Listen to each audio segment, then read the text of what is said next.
superior se lo dan en la nariz. ¿Seguro? Seguro. Es que le da mucha tercera.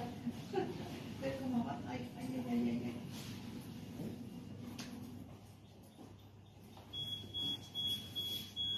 No, está así.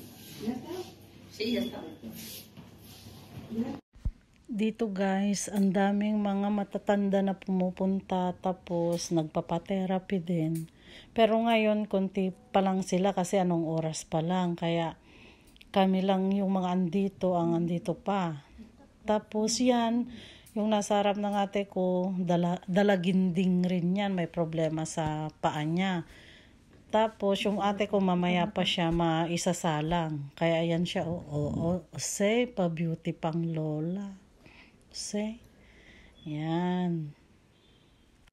At ayan na nga guys, nakasalang na yung kapatid ko kasi may problema siya sa paa niya, yung sa may talampakan. May bukol doon, tapos may mga veins na ewan ko kung anong nangyari.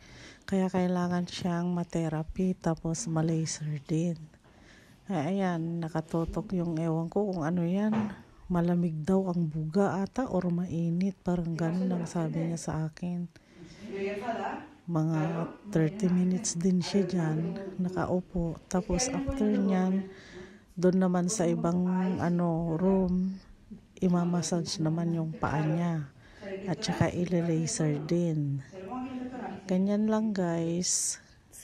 Pag konti pa lang yung taong dyan that time, pero pag hapon na marami ng tao. So ayan, tignan ninyo, kadalasan marami matatanda. At ngayon naman guys, minamassage na yung talampakan niya, kaso saglit lang. Tapos ito yung sinasabi ko na nililaser yung talampakan niya. Tingnan nyo guys, ganyan. Kasi may bukol doon na matigas na kung anong nangyari. Kaya masakit ang talampakan niya. Yan, nilalaser.